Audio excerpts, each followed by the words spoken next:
no tenía ningún sentimiento de culpa. Decía, ellas se lo han buscado, que ya una vez hecho una tenía que hacer la otra.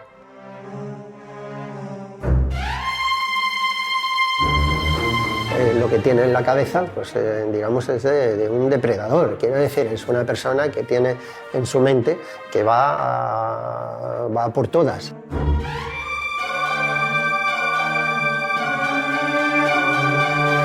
Es una especie de juego que los psicópatas frecuentemente lo hacen porque tienen cierto nivel de sadismo. Para mí es el perfil del libro. El perfil del libro, y yo creo que para cualquier psiquiatra forense es el perfil del depredador sexual y sádico. Y yo creo que Pedro lo clava. Dossier negro. Un podcast de La Vanguardia.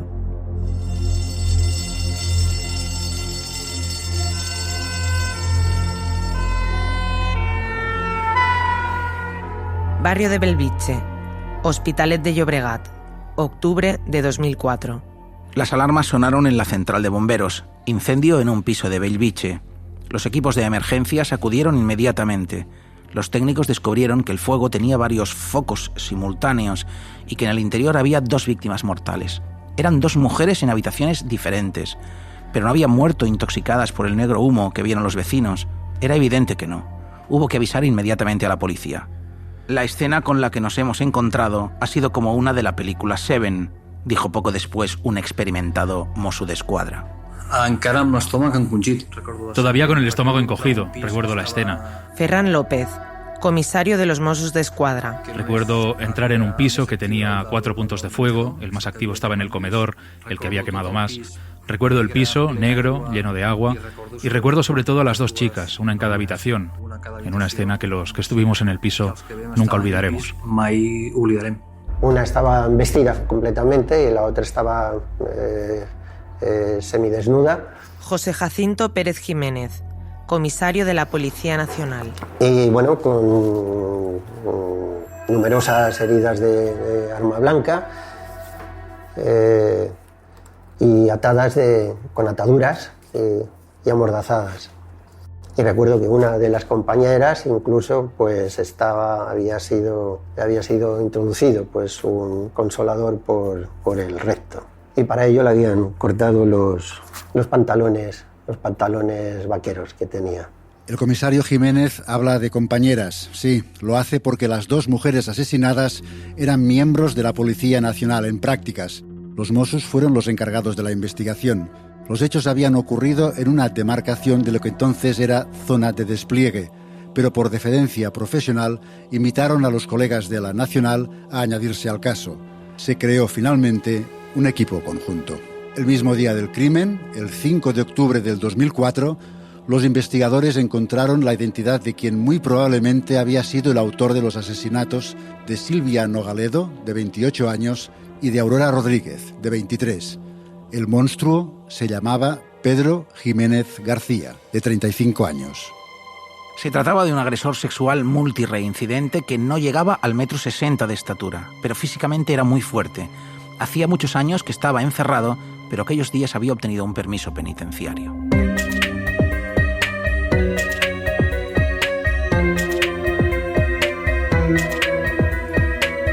Durmió en un piso tutelado por una orden religiosa la primera noche en libertad. Una y única noche, porque no volvería jamás a aquella vivienda de amparo. Al despertarse, tomó conciencia de que era la primera mañana en muchos años en la que no amanecía dentro de una celda. Había madrugado mucho y cogió el metro. Llevaba con él el teléfono móvil con el que se había pasado toda la noche llamando a teléfonos eróticos y también el consolador que había comprado la tarde anterior. Tenim el convenciment de que va ser absolutament aleatori. És a dir, ell... Pensamos que sale de caza. Él sube al metro hasta Bellvitge, paró allí como habría podido parar en cualquier otro lugar. No tenía información previa ni de las víctimas ni de nada en absoluto.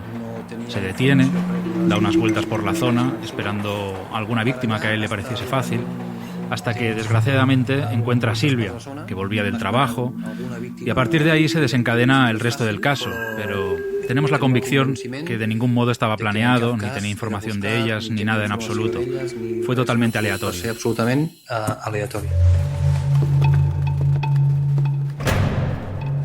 Pedro Jiménez había obtenido el permiso penitenciario porque siguió un programa de rehabilitación en la prisión. Los informes indicaban que había conseguido dominar sus instintos, pero el psicópata que llevaba dentro podía estallar en cualquier momento. La Vanguardia, miércoles 6 de octubre de 2004. 2 policías torturadas hasta morir. Asesinadas en su piso de Belviche 2 jóvenes agentes de 22 y 28 años. Los cadáveres de las 2 mujeres, policías en prácticas, fueron descubiertos por los bomberos, que acudieron a sofocar un incendio provocado en el inmueble. 2 mujeres, ambas estudiantes en prácticas del Cuerpo Nacional de Policía, fueron ayer torturadas hasta la muerte en su propia casa, un piso del barrio de Belviche, en el Hospitalet. Una de ellas tenía 28 años. Pues cumplí allí y era dócil. Doctor Vicente Medina, psiquiatra forense. No era problemático desde el punto de vista del personal de prisiones, ¿eh? Por tanto, le dieron su permiso y en el permiso cometió estos delitos.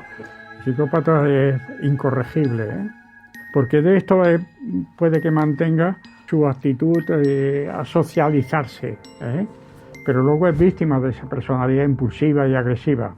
Cuando rompe, como aquí rompió, probablemente pueda volver a cometer. El criminal tiene nombre y apellidos.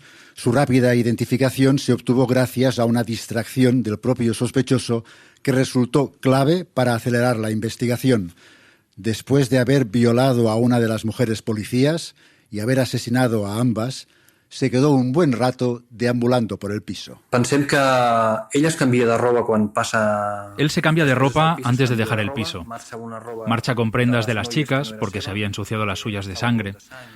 Para salir a la calle se cambia de indumentaria y pensamos que en el cambio de ropa pierde la factura del teléfono, que fue la pista que nos puso tras él. A partir de ahí llamamos a servicios penitenciarios y supimos a quién teníamos enfrente. Serveis penitenciaris y sabem qui tenim al davant.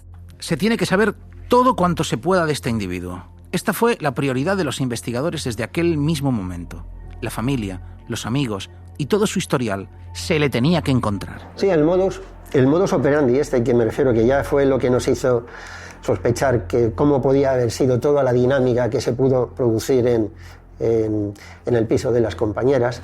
Y es que este hombre, el modus operandi que tenía en anteriores hechos era que asaltaba a una mujer en las proximidades del domicilio, digamos, o en el portal, la intimidaba con un arma blanca, entonces le preguntaba en esos momentos si vivía, con quién vivía, si estaba sola o no estaba sola en la casa, y subía en el ascensor hasta la casa. La misma víctima le permitía el acceso a la vivienda, y tal como le permitía el acceso a la vivienda, luego ya pues la ataba y ya, digamos que la tenía a su merced dentro del piso.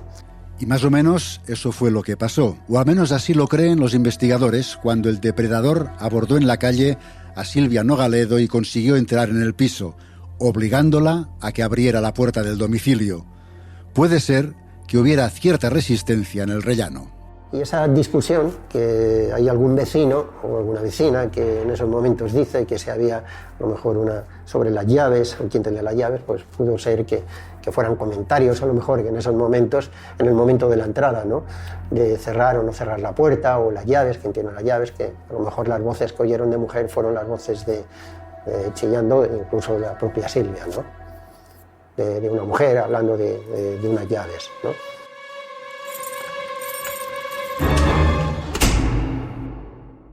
Ya dentro del piso, Aurora Rodríguez todavía dormía. La noche anterior había celebrado su cumpleaños. ¿Mató usted a Silvia y Aurora? No. Pedro Jiménez, asesino. ¿Las ató y las amordazó? No. ¿Quién lo hizo? No lo sé. Si he de inclinarme por alguien, supongo que el que subió posteriormente que yo al edificio. Lo que creo que desde un principio, conociéndome como me conocían mis antecedentes penales, a mí se me ha utilizado para encubrir estas 2 muertes.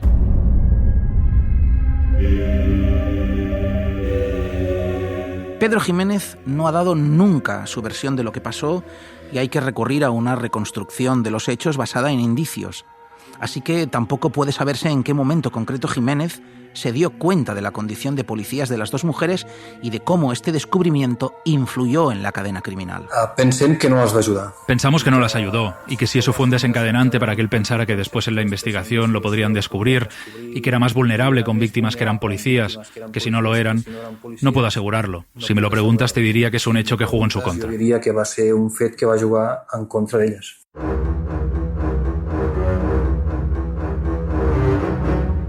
Jiménez actuó de un modo cruel. Son muchos los datos del expediente del caso que apuntan en esta dirección. En un momento dado, el violador se convirtió en torturador. Y el torturador en asesino. Su agresividad era incontrolada, pero para él solo era un juego. Aparece la agresividad, el impulso que tiene ahí, que tiene desde la infancia, o de la adolescencia cuando menos. Entonces sale todo y se descarga como una tempestad, como una tempestad. Para él es un juego, eso lo que hace, no tanto para producir el dolor propiamente dicha, sino que de alguna manera pues es una especie de juego que los psicópatas frecuentemente lo hacen porque tienen cierto nivel de sadismo o de... La falta de empatía es lo que realmente matiza la personalidad de ellos. Una vez amordazada Silvia y con plena visión de la habitación de su compañera de piso, tuvo que presenciar cómo el intruso atacó a Aurora, su amiga, que también estaba atada a la cama. La violó y la apuñaló mortalmente.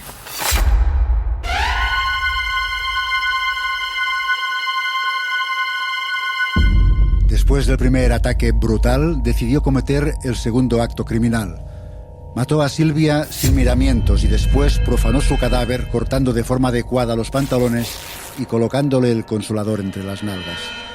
Decidió entonces prender fuego al piso para borrar pruebas.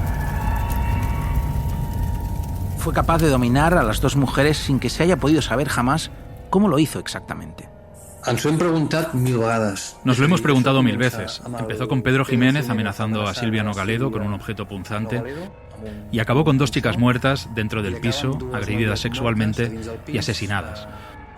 ¿Cómo se pasa de ir con una chica amenazada, llegar al piso, encontrarse otra chica y que no se produzca ningún forcejeo, ninguna lucha o algo que pudiera detener esa secuencia? Lo hemos imaginado 1000 veces y no tenemos una respuesta cierta. Siempre hemos pensado que ellas creyeron que fue mejor no enfrentarse que hacerlo, que estaban intimidadas desde el primer momento porque estaban ante una amenaza seria y que cuando quisieron reaccionar ya era demasiado tarde y no se pudieron defender. Cuando podían hacerlo no tendrían esa percepción y optaron por colaborar, pensando quizás en un mal menor, y al final no fue un mal menor. Y al final no va a ser un mal menor.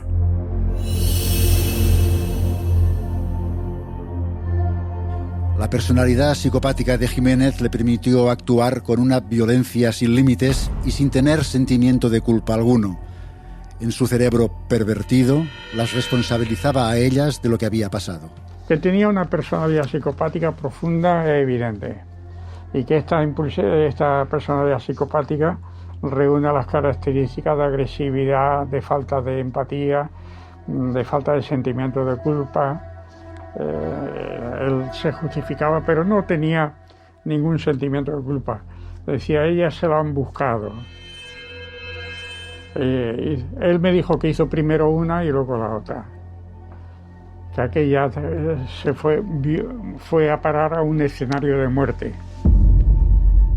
La segunda fue una chica joven en prácticas de policía, fue a un escenario de muerte, que ya una vez hecho una tenía que hacer la otra. La brutalidad de aquel ataque, el que dejó aquel panorama desolador en el piso de Hospitalet de Llobregat, donde vivían las dos mujeres policías, hizo pensar a más de un criminólogo que Pedro Jiménez no pudo cometer aquella atrocidad en solitario, que tuvo ayuda, aunque eso quedó descartado judicialmente. Mire, yo no creo, pero más que nada ya por experiencia. Es decir, una bestialidad así.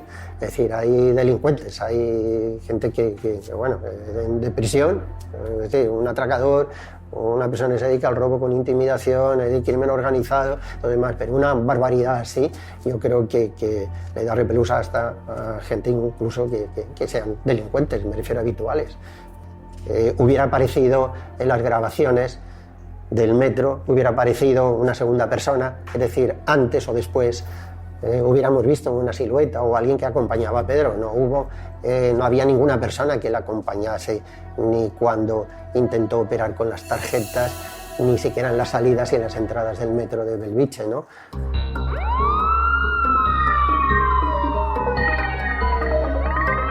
Localizar a Pedro Jiménez se convirtió en la prioridad de las fuerzas policiales. Se le buscó por todas partes. Se recurrió incluso a su familia en busca de información que condujera hasta él.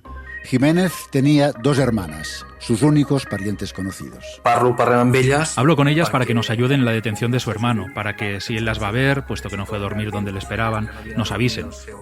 Las hermanas colaboraron mucho, enseguida, estuvieron predispuestas a ayudarnos, sabían o sospechaban que su hermano, por sus antecedentes y porque lo conocían, podía estar detrás de todo esto. Al final no fue necesario, pero su actitud fue de máxima colaboración.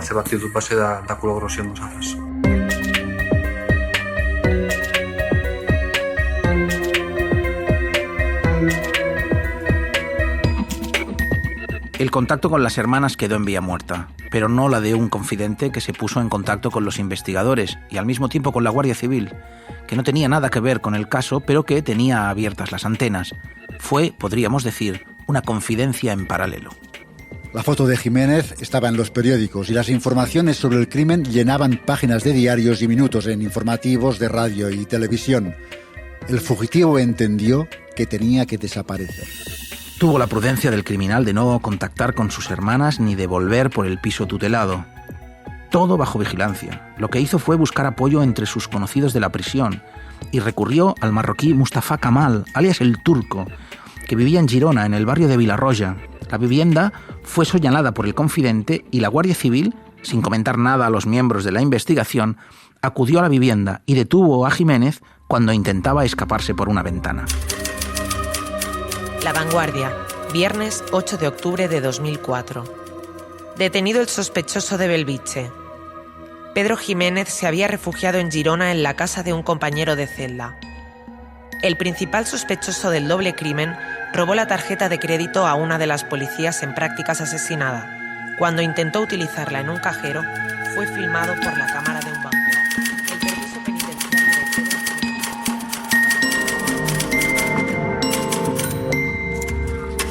Aquella misma noche fue entregado a los Mossos d'Esquadra y los investigadores pudieron enfrentarse a él cara a cara. ¿Y aquesta curiosidad de saber quién era? La curiosidad por saber quién era, qué cara tenía el monstruo, la tuvimos todos los que estábamos en este caso.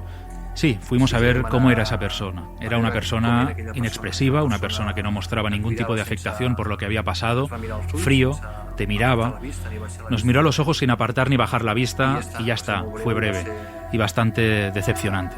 Me siento bastante decebedor.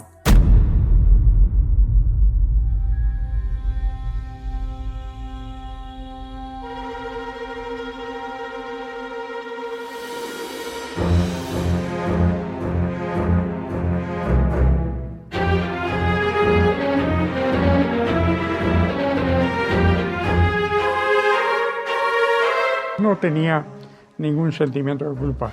Decía, ellas se lo han buscado, que ya una vez hecho una tenía que hacer la otra. Para mí es el perfil del libro. El perfil del libro, y yo creo que para cualquier psiquiatra forense es el perfil del depredador sexual, sádico. Y yo creo que Pedro lo clava.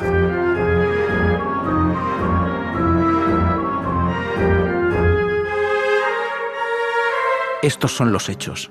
Y este, el recuerdo de sus testigos.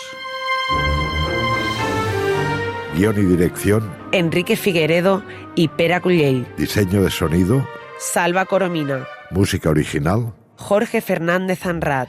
Voces: Toni Muñoz. Miriam Elíes y Joaquín Luna. Dossier negro. un podcast de La Vanguardia.